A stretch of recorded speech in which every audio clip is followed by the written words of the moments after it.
Who was Darth Maul, Shadow Lord? Maul was never really a Sith. He was given that title, handed that name, shaped into that weapon. He never chose any of it.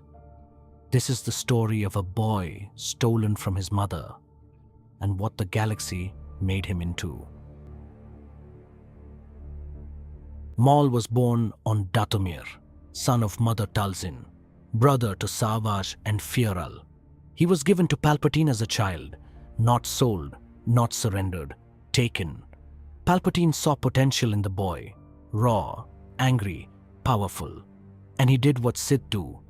He didn't train him, he broke him. Every day was pain, every lesson was survival.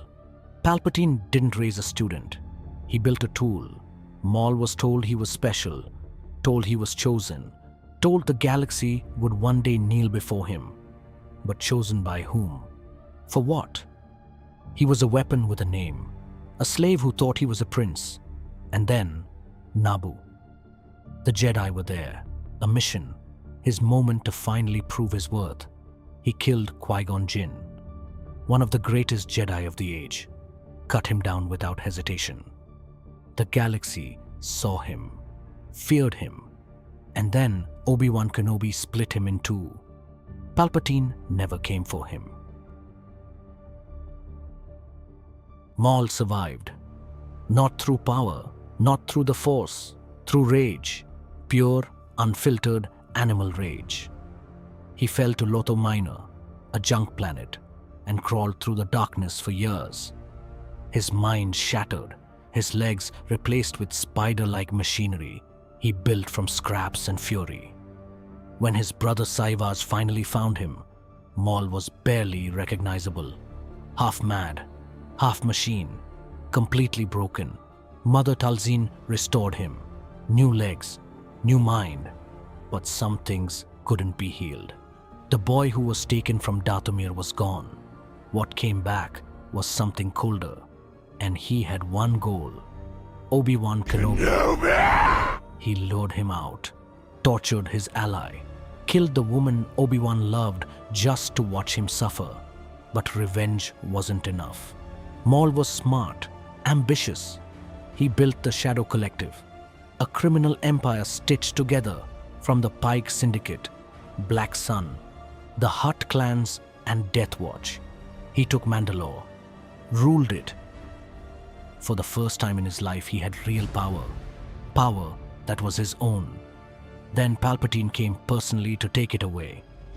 He killed Savage in front of Maul, took Mandalore back, tortured Maul, not to punish him, but to use him as bait. Even now, even after everything, Maul was still just a tool. He escaped, he always escaped, but he was alone again. And here we are. The Empire rules the galaxy now. The Jedi are dead. Palpatine won. Maul lands on Janix, a forgotten mid-rim world the Empire hasn't bothered to touch yet. He's building again, quietly, carefully, a new criminal empire from the shadows. But he's also searching for a Padawan, a student, someone to pass something on to. Is that legacy? Or just loneliness? Because for the first time, Maul isn't chasing revenge. He's not serving a master.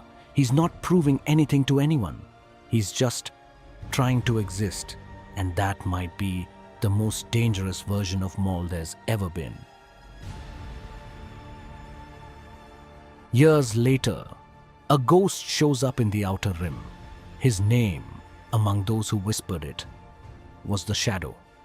He found Ezra Bridger, a young, Force-sensitive boy on Lothal, eager, powerful, a little reckless. Maul saw himself. He manipulated Ezra masterfully, offering knowledge, offering power, offering the one thing Ezra's masters couldn't always give him: answers. Together they unlocked a Sith holocron. Maul saw what he was looking for: a desert planet, twin suns, Tatooine, Obi-Wan Kenobi. After everything, after Mandalore, after the Empire, after decades, Maul still couldn't let it go. He went to the desert, called out into the sand. And Obi-Wan came. Their final duel lasted seconds. 3 moves, Obi-Wan cut him down. But what happened next matters more than the fight itself.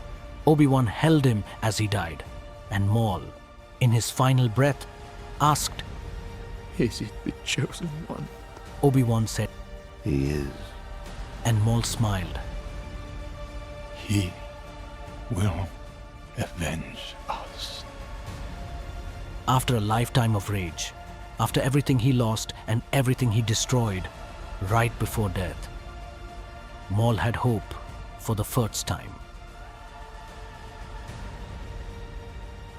So, who was Maul? He wasn't a Sith. Palpatine said so himself. Maul was a loss he could sustain, an apprentice, an instrument, disposable. He wasn't a crime lord.